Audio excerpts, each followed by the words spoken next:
Hi, and welcome to our Christmas home group series on hospitality. You know, everyone loves hospitality. I mean, don't you just like it when you go to a place and people come up to you and they make you feel at home, or somebody reaches out to you when you're maybe feeling a little bit lost? I know that feeling quite well. You know, I came over to Australia as a migrant when I was only just 15 years old. I didn't really know anyone when I first came over. In fact, I was so, insecure and being, extroverted, I would just gravitate to anyone who would show me some attention or would be my friend. I mean, I wish I could tell you that every person that reached out to me was good and led me towards growing in wisdom. But in my case, it was actually the opposite. I'd been very sheltered when I grew up in Malaysia. Grew up as a Christian kid in church, and my parents wouldn't even let me go out of the house to walk by myself or cycle by myself. It was quite, a protective environment. But when I came over to this country at 15, it was a new stage of life. The world opened up to me and my parents were far away. And so I just made friends with whoever I came across. In fact, I actually made friends who, even though they meant really well, they led me into a range of destructive behaviors, ultimately leading me to fail my first semester of university even, and now looking back, getting me into a range of addictions that actually took years to reverse. How could hospitality have opened the door to something so devastating in my life? Well, Proverbs 9 paints this picture of two kinds of welcome that is possible. There's woman folly in verse 13, which says, "The woman folly is loud, she's seductive, and she knows nothing.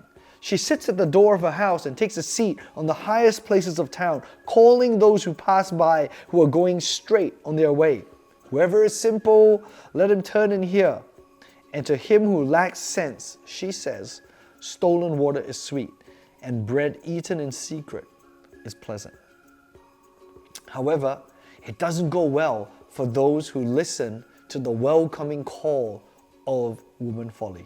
Because it says in Proverbs 9 verse 18, "But," the people who go there, "but he does not know that the dead are there and that her guests are in the depths of Sheol," or hell.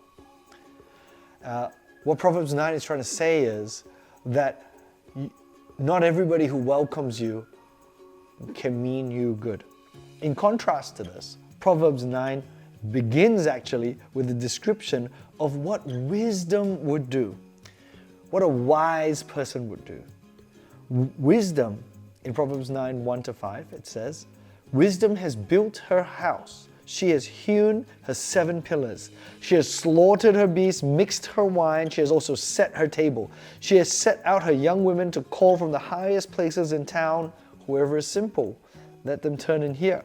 To him who lacks sense, she says, come, eat of my bread, drink of my wine that I have mixed."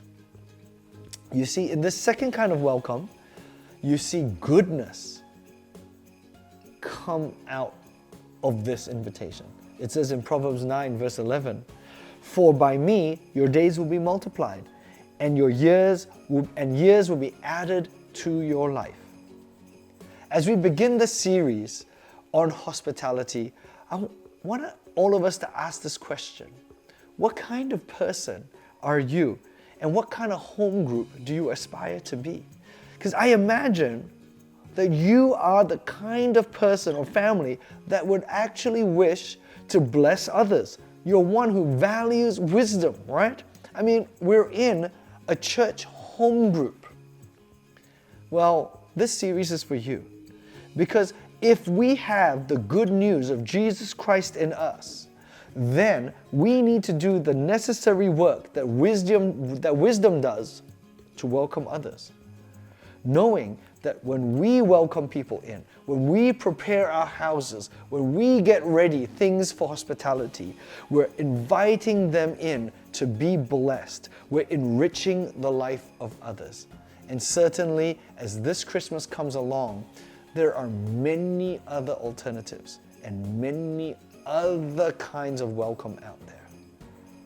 Honestly, church, we have to be a good alternative for the world, welcoming people into a house that wisdom has built.